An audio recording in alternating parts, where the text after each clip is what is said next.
우리는 지난 시간에 그 구원에 대한 문제를 함께 나누었습니다. 우리가 믿는 기독교 신앙에서 가장 중요한 그 문제 가운데 하나, 그게 구원에 대한 문제일 건데, 어떻게 우리가 구원을 받느냐는 거죠. 초대 교회에 이 문제가 일어났습니다. 어떤 사람이 교회 안에 들어왔는데 그들이 우리가 구원을 받기 위해서는 예수님을 믿는 것만으로 충분하지 않고 그 율법을 행해야 한다, 그렇게 가르치게 된 것이죠. 그 문제로 교회 안에서 큰 갈등과 다툼이 있었고, 그 문제를 해결하기 위해서 사람을 보내어서는 그 예루살렘 교회에서 이제 교회 회의가 열리고, 그리고 그 문제를 결정하게 되는 것입니다. 그 회의를 통해서 구원에 대한 문제가 결론이 나게 되는 것입니다. 우리가 지난 시간에 여러분 이 부분을 좀 다루었습니다. 어떻게 구원을 받느냐? 구원은 오직 믿음으로 받는다. 그렇게 우리가 함께 나누었습니다. 여러분, 그걸 어떻게 확정을 했을까요? 어떻게 구원이 사람의 행위가 아니라 오직 믿음으로 받는다는 것이 어떻게 결정이 되었을까요? 오늘 그 두 번째 시간인데, 여러분, 이 부분은 정말 우리가 믿는 신앙에서 중요한 부분이기 때문에 잘 받았으면 합니다. 이건 우리가 어떻게 구원을 받느냐는 이 문제뿐만이 아니고 우리가 어떻게 살아가야 되는지에 대한 말씀이기도 합니다. 오늘 말씀 4절 말씀인데요. 같이 한번 읽습니다. 시작.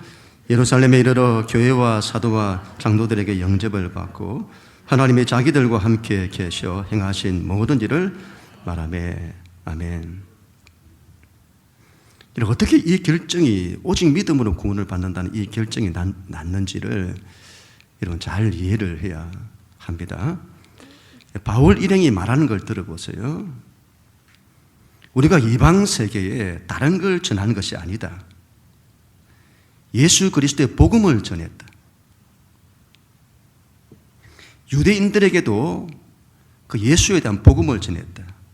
너희가 메시아를 기다리는데 너희가 기다리던 메시아, 그 다윗의 자손이 예수 그리스도다. 그런데 너희 유대인들이 그분을 십자가에 죽였다. 그런데 하나님이 그를 죽음에서 다시 살리셨다. 그가 부활하셨다. 그 예수를 믿어야 한다. 그러면 너희가 구원을 받는다. 그랬더니 여러분, 이 복음을 전할 때에 사람들이 난리가 났습니다. 이전에 율법을 들을 때에는 그런 일이 한 번도 없었는데 이 복음을 듣자 사람들의 심령이 깨지는 놀라운 일들이 일어났습니다. 그리고는 그들이 돌아가서는 이 복음을 나만 들어서는 안 된다. 내 부모, 내 자녀들, 내 친구들, 이웃들 다 들어야 한다고 해서는 사람들을 다 데리고 온 거예요. 그렇게 하나님의 놀라운 역사가 유대인들에게 나타났다. 그리고 이방인들에게도 우리가 예수 그리스도의 복음을 전하려고 하니까 놀라운 기적이 일어났다. 날 때부터 안전병이 된 사람이 일어서는 놀라운 일이 일어났고, 그 이후에 우리가 복음을 전했다. 율법을 전한 것이 아니다. 복음을 전했다. 그들이 그 예수를, 그 복음을 듣고 예수를 믿었다. 그리고 정말 수많은 이방인들이 하나님께로 돌아오는 일이 일어났다. 우리가 다른 것을 전한 것이 아니다. 너희가 구원을 받기 위해서는 무슨 종교를 가져야 한다. 무슨 돌을 닦아야 한다. 무슨 철학을 해야 한다. 무슨 선한 일을 많이 해야 된다. 그런 걸 전하는 것이 아니다. 예수 그리스도의 복음을 전한 것뿐이다. 거기에 하나님의 놀라운 역사가 일어났다. 그러자는 베드로가 나서서 이렇게 말합니다. 8절, 9절 같이 읽습니다. 시작. 또 마음을 아시는 하나님이 우리에게와 같이 그들에게도 성령을 주어 정언하시고 믿음으로 그들의 마음을 깨끗이 하사 그들이나 우리나 차별하지 아니하셨느니라. 아멘. 여러분, 베드로가 예루살렘 교회의 성도들이라면 누구나 다 아는 사건인데 바로 고넬료에 대한 사건입니다. 이방인이고 로마 장교입니다. 백부장인 이 사람이 예수를 믿고 구원을 받는데, 이 사람이 예수 믿었던 것은 역사적으로 큰 중요한 사건이 되겠습니다. 이 이방인이 예수를 믿고 난 이후에 물고가 트에서는 이제부터 본격적으로 이방인들에 대한 구원이 시작이 되는 겁니다. 그 일이 고넬료 사건을 통해서 일어나게 된 거예요. 베드로가 말하는 거죠. 이 일은 내가 한 것이 아니다. 내가 만들어낸 것이 아니다. 내가 이방인들에게 복음을 전하고자 했던 그 일이 아니다. 이건 하나님이 하신 일이다. 나는 이방인에게 복음을 전하고 싶지 않았다. 그런 마음이 절대로 없었다. 그런데 성령께서 인도하셔서 그들에게 복음을 전하게 하셨다. 그게 그 유명한 이방인 고넬료의 해심 사건인 겁니다. 베드로는 말하는 거예요. 그때 내가 그 사람의 집에 가서 다른 걸 전하지 않았다. 그들에게 복음을, 율법을 전한 것이 아니다. 예수 그리스도에 대한 복음을 전했다. 네가 예수를 믿으면 네가 죄의 사함을 받는다고 전했다. 그러자 그 집 사람들이 그걸 믿었다. 그들이 그저 믿은 거다. 그랬더니 오순절 마가의 다락방에서 있었던 그때 성령이 바람같이 불같이 임했는데 그 놀라운 성령의 역사하심이 그 집에서 일어났다. 베드로가 말하는 거죠. 성령님이 그걸 증거하셨다. 이런 뭐가 맞냐? 뭐가 진리냐? 사람이 어떻게 구원을 받냐? 그걸 성령님이 증거하셨다. 율법을 행하는 사람들에게 성령님이 임하신 것이 아니다. 예수 그리스도를 믿는 사람에게 성령님이 임하셨다. 성령님이 정언하시는 거다. 구원은 믿음으로 받는다는 것을. 그러자 바울이 또다시 말을 합니다. 12절 같이 읽습니다. 시작. 온 무리가 가만히 있어 바나바와 바울이 하나님께서 자기들로 말미암아 이방인 중에서 행하신 표적과 기사에 관하여 말하는 것을 듣더니 바울이 또 나서는 거죠. 맞습니다. 성령님의 놀라운 역사, 지금까지 사도행전에서 일어났던 예루살렘 교회가 지금까지 경험했던 성령님의 놀라운 역사, 놀라운 기적의 역사, 표적과 기사가 선교 현장에서도 일어났는데 그게 율법을 전할 때 일어난 것이 아니다. 복음을 전할 때 일어난 것이다. 그 복음을 믿을 때 일어난 것들이다. 우리는 오늘 말씀을 통해서 이 점을 우리가 분명히 알아야 되겠습니다. 성령님의 역사가 어떻게 일어나느냐는 거예요. 이런 성령님의 역사는 우리가 믿을 때 일어납니다. 믿을 때 일어납니다. 사람이 행하는 그 어떤 종교, 철학, 사상, 이데올로기, 선한 선행들, 그 어떤 것에도 성령님을 임하지 않습니다.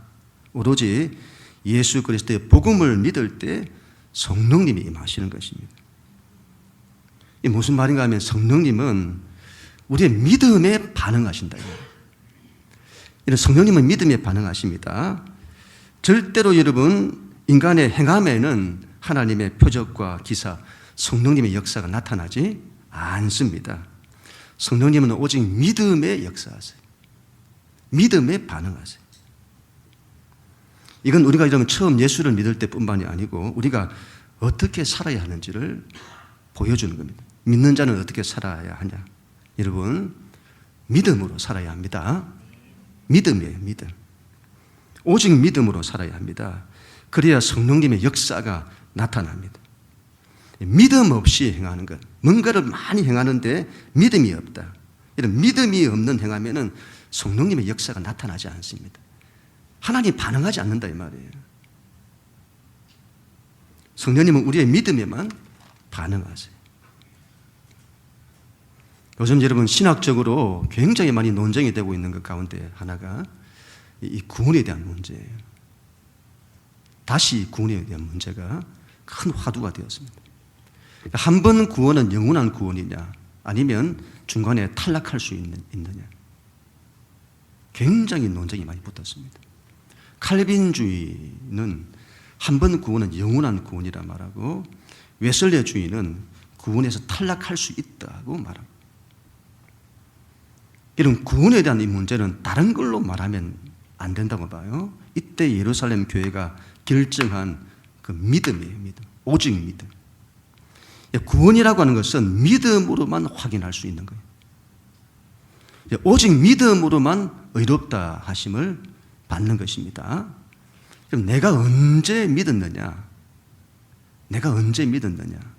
그때 내가 예수님을 믿었기 때문에 그 이후에 내가 어떻게 되든 구원이 보장된다고 하는 그런 걸로 말하지 않아요. 그런 것과는 전혀 상관이 없습니다. 그런 걸로 구원을 확인하는 게 아니에요. 지금 믿느냐는 거예요, 믿느냐. 구원이란 믿음의 현재성으로만 확인되는 겁니다. 지금 믿고 있냐 이 말이에요. 그러면 그 사람은 하나님 앞에서 의롭다. 너는 옳다. 그에게는 구원이 보증되는 겁니다. 그런데 지금 믿음이 없다. 이전에 믿었는데 지금 믿음이 없다. 믿음이 없는데 어떻게 구원을 말합니까? 그건 말할 수가 없는 거예요. 이건 다른 걸로 말할 게 아닌 겁니다. 이 예루살렘 교회가 결정냈던 이 한 가지, 오직 믿음으로만 확인하는 거예요. 구원은 그만큼 믿음이 중요한 것입니다. 오직 믿음으로만 구원이 결정되는 것입니다. 그리고 확인되는 겁니다. 이런 왜 믿음일까요? 구원은 왜 이 오직 믿음일까요? 하나님께서 우리 가운데 베푸신 은혜가 너무도 놀랍습니다. 하나님께서 우리의 구원을 위해서 행하신 이 일을 우리가 뭘로 말할 수 있을까요? 하나님께서 우리의 구원을 위해서 당신의 모든 걸 다 희생하신 거예요. 하나님의 당신의 전부를 다 희생하신 겁니다. 바로 하나님의 아들 예수 그리스도를 버리시기까지 우리를 사랑하는 것입니다. 그리고 그 아들 예수님이 우리를 위해 기꺼이 당신의 생명을 버리신 것입니다. 여기에 그 어떤 것도 끼어들 수 없습니다. 인간의 행함, 내가 무슨 도를 닦고 무슨 철학을 하고 무슨 선행을 하고 그런 것들이 끼어들 수 없습니다. 우리는 나를 위해 그 큰 일을 이루신 그 하나님을 사랑하는 것이고, 신앙은 그 일을 이루신 하나님을 신뢰하는 것입니다. 그걸 믿음이라고 하는 거예요. 그 하나님을, 그 일을 이루신, 나를 위해서 그 일을 이루신 그 하나님을 우리가 기꺼이 받아들이는 것입니다. 내가 뭔가를 했다는 것이 아니라 그 일을 이루신 하나님을 기꺼이 받아들이는 거죠. 그걸 믿음이다 하는 거예요. 그 믿음에 성령님이 역사하시는 거예요. 그 믿음이 구원을 오게 하고 그 믿음이 하나님의 역사를 오게 합니다. 그 믿음이 우리의 삶도 우리의 인생의 문제도 구원해요. 믿음이 구원한다고 했잖아요. 구원이라는 말은 굉장히 폭넓은 의미를 가집니다. 우리의 모든 인생의 문제도 이 믿음으로 구원됩니다. 그 믿음이 우리가 살아가는 인생의 자리에 참으로 수많은 바람과 파도가 다 일어나잖아요. 믿음이 그 모든 걸 다 이기게 합니다. 다른 걸로 이길 수가 없어요. 하나님을 신뢰하는 이 믿음으로만 이깁니다. 자기 힘과 자기 능력으로 이겨낼 수 없습니다. 믿음으로만 이겨지게 되는 것입니다. 우리 안에 있는 불안과 두려움과 상처와 아픔과 우리의 삶의 좌절과 절망, 그 모든 것들이 믿음으로 구원되는 거예요. 그 믿음이 우리의 삶을 바르게 세웁니다. 그 믿음이 우리의 인격을 바로 세워요. 그 믿음이 말씀을 이루게 합니다. 그 믿음이 우리가 나로 살지 않고 내 안에 예수로 살게 만듭니다. 그 믿음이 말씀을 이루도록 만들어요. 모든 것이 여러분 이 믿음이에요. 믿음이 모든 것을 만드는 것입니다. 믿음이 그만큼 중요합니다. 우리는 그래서 믿음을 구해야 합니다. 그런데 여러분, 우리에게 바르지 못한 믿음이 너무 많아요. 믿음이 무엇인지도 잘 모르고 그냥 내가 믿습니다 하면 이게 믿음인 줄 알아요. 그렇지 않습니다. 하나님께 대한 신뢰라는 거예요. 바르지 못한 믿음이 너무나 많습니다. 그리고 우리 믿음이 너무 작아요. 믿음을 구해야 합니다. 제가 작년 한 해 동안에도 정말 제가 기도하면서 정말 많이 구했던 게 성령님이고 그다음 믿음이었습니다. 믿음을 달라고 그렇게 많이 구했습니다. 제가 목회자잖아요. 그런데 여러분, 믿음이 있다고 우리가 믿음이 있다 그렇게 생각하지만 우리가 살다가 어떤 문제를 만나면 우리 안에 믿음이 작동이 안 돼요. 믿음이 일어나질 않아요. 어떤 문제를 딱 만나면. 그걸 통해서 믿음이 있다고 하는데도 내가 이 문제에 대해서는 너무도 믿음이 없구나, 이걸 깨닫게 되는 거예요. 믿음이 있어야 합니다. 우리가 기도할 때에 정말 많이 구해야 될 것 가운데 하나가 믿음인 겁니다. 이런 믿음을 구하세요. 믿음이 믿음에서 자라가야 합니다. 그리고 우리가 하나님의 역사를 감당하기 위해서는 믿음의 사람이 되어야 합니다. 믿음이 큰 사람이 되어야 합니다. 제자들이 예수님께 질문하잖아요. 예수님, 우리는 왜 안 됩니까? 우리는 왜 그런 능력이 나타나지 않습니까? 너희 믿음이 작은 까닭이다. 너희가 믿음이 작아서 그렇다. 너희 안에 믿음이 있으면 산을 옮긴다. 큰 믿음을 가져야 합니다. 하나님을 온전히 신뢰하는 그 큰 믿음을 가져야 합니다. 믿음이 바라는 것들의 실상이에요. 믿음이 우리가 바라는 것들을 실제 되게 하는 이게 믿음에서 나온다 이 말이에요. 믿음의 사람 다 될 수 있기를 바랍니다. 이런 베드로의 증언으로 결론이 난 것 같은데 아닙니다. 한 가지가 더 남아 있습니다. 당시 이 문제를 결정했던 이 회의가 열렸는데 그 회의의 의장은 야고보였던 것으로 보입니다. 이 사람이 결론을 내립니다. 이 이후의 이야기를 하고 이제 소위 그 회의에서 방망이로 꽝꽝꽝 세 번 치면서 이제 결론 내리는 거예요. 15절부터 17절인데 같이 한번 읽습니다. 시작. 선지자들의 말씀이 이와 일치하도다. 기록된 바 이후에 내가 돌아와서 다윗의 무너진 장막을 다시 지으며 또 그 허물어진 것을 다시 지어 일으키리니 이는 그 남은 사람들과 내 이름으로 일컬음을 받는 모든 이방인들도 주를 찾게 하려 함이라 하셨으니. 아멘. 여러분, 이 야고보라는 이분이 어떻게 결론을 내리는지를 보세요. 바울 일행이 말한 것처럼 이방 세계 예수 그리스도의 복음을 전할 때 그들이 믿고 하나님의 놀라운 역사가 일어났다.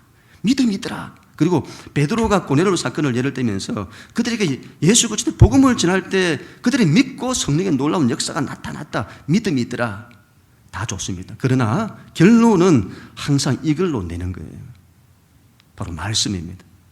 항상 모든 것의 결론을 말씀으로 확인하는 것입니다. 여러분, 야고보가 아모스 선지자의 그 예언의 말씀을 말합니다. 그 옛날에 아모스 선지자가 예언을 했습니다. 이스라엘이 무너졌다. 이스라엘이 실패했다. 다 무너졌다. 그런데 하나님이 장차 이 무너진 다윗의 장막을 회복하실 거다. 그리고 그 일을 통해 남은 자들, 이스라엘이 실패했는데 그들 중에 남은 자들, 초대교회 이 당시라면 유대인들 되겠죠. 유대인들, 그들이 주께로 돌아오게 될 거다. 그리고 이방인들, 율법을 알지 못하는 이방인들도 주께로 돌아오게 될 거다. 그렇게 아모스가 예언을 했는데 그게 지금 그 말씀이 실현되고 있다. 아모스 선지자가 예언했던 그 예언의 말씀이 지금 우리를 통해서 하나님의 그 말씀이 실현되고 있다. 그런 하나님의 놀라운 구원의 역사가 지금 나타나고 있는데 너희가 그들에게 율법에 대한 행함을 요구함으로 그들이 하나님께로 돌아오는 걸 방해하지 마라. 여러분, 당시 이 유대인이면서 예수를 믿었던 이 사람들 가운데 예수 그리스도의 복음 외에 할례를 행하고 율법을 행해야 된다. 그래야 구원받는다고 주장했던 사람들. 그게 이런 유대교가 그렇게 하는 거잖아요. 유대교가 자신들이 유대교인이 되기 위해서는 할례를 받아야 된다고 요구하는 거예요. 여러분, 당시 할례라는 것이 얼마나 위험한 것인지를 알아야 합니다. 여러분, 이방인들이 유대교인이 되고 싶은데 늘 할례가 걸림돌이에요. 여러분, 오늘 지금처럼 무슨 마취가 잘 되는 것도 아니고 그리고 무슨 소독이 잘 되는 것도 아니고 할례를 받다가 어떤 일을 당할지 모릅니다. 유대 교인이 되고 싶은데 할례는 못하겠는 거예요. 그래서 그들을 경건한 자다 이렇게 말해요. 유대 교인이 되지를 못한 거예요.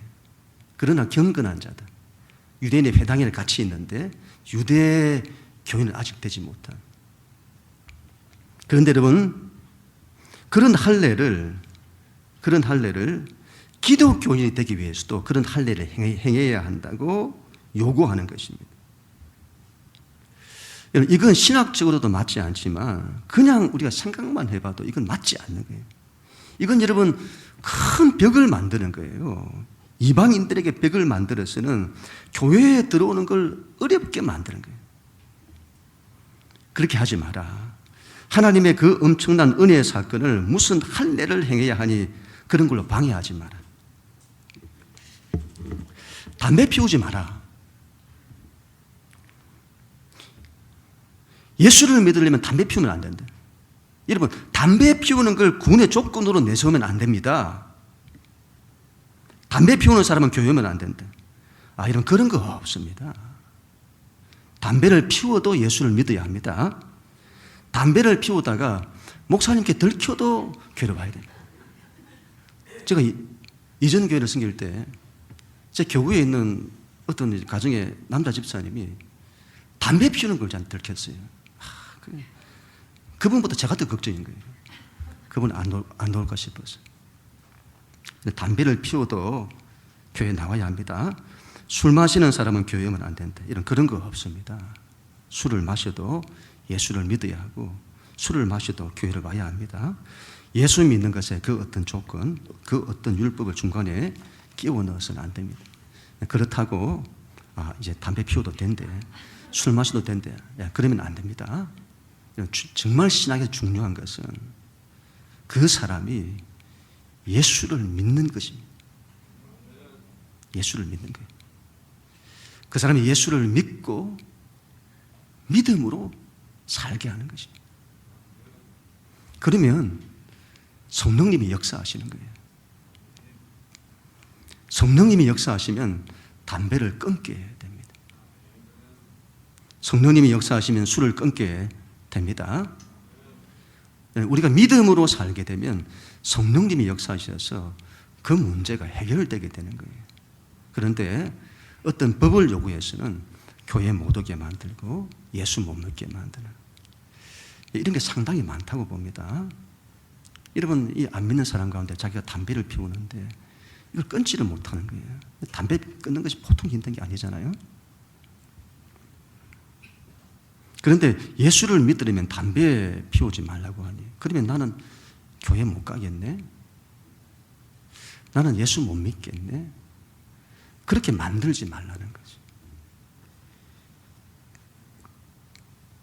하나님이 우리 가운데 이루신 정말 이 놀라운 복음, 우리 하나님 말할 수 없는 은혜를 통해서 하나님이 당신의 전부를 다 들이시면서 우리 가운데 허락된 이 은혜의 복음에 중간에 우리가 너무도 정말 지엽적인 무슨 담배니 술 이런 걸로 그 하나님의 은혜의 복음 자체를 다르게 만들면 안 되는 겁니다.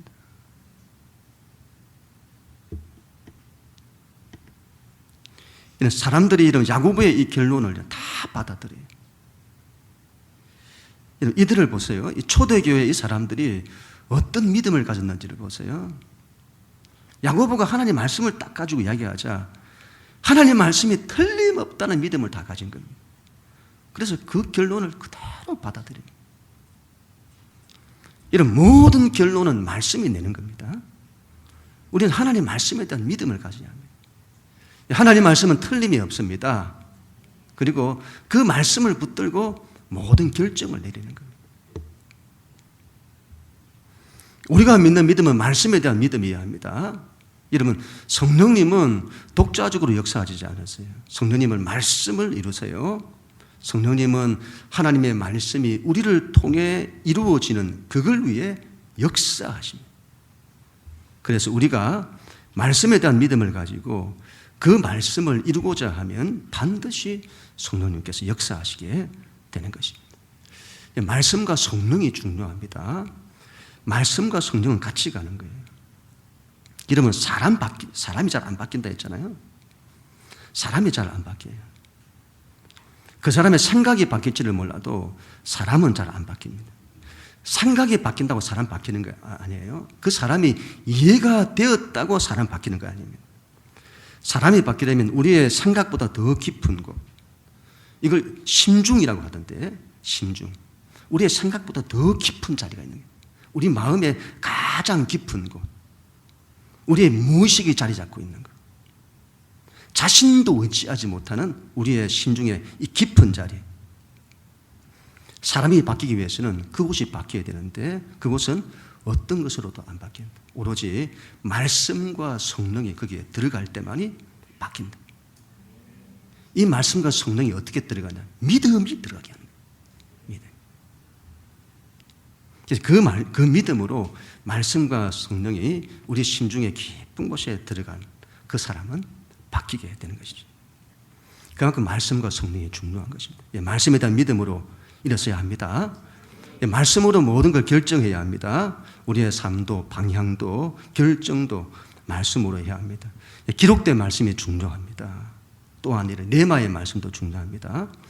기록된 말씀대로 우리가 이루려고 해야 합니다. 또한 기록된 말씀을 묵상할 때에 하나님께서 나에게 주시는 말씀이 있습니다. 그 말씀을 들어야 합니다. 그 말씀을 붙들어야 합니다. 그 말씀에 대한 믿음을 가지고 그 말씀대로 되기를 원해야 합니다. 그렇게 할 때 반드시 성령님이 그 말씀에 대한 믿음의 역사하시는 것입니다. 우리의 삶의 생명의 역사들이 일어납니다. 우리 모두가 다 될 수 있기를 축복합니다. 마지막으로 야고보는 이 결론을 내리면서 한 가지를 이제 부탁을 합니다. 20절, 21절 마지막으로 같이 읽습니다. 시작. 다만 우상에 들어온 것과 음행과 목매어 죽인 것과 피를 멀리하라고 편지하는 것이 옳으니 이는 예로부터 각 성에서 모세를 전하는 자가 있어 안식일마다 회당에서 그 글을 읽음이라 하더라. 아멘. 이런 야고보는 유대인들에게 요구합니다. 유대인들에게, 이방인들에게 그 어떤 벽도 만들지 마라.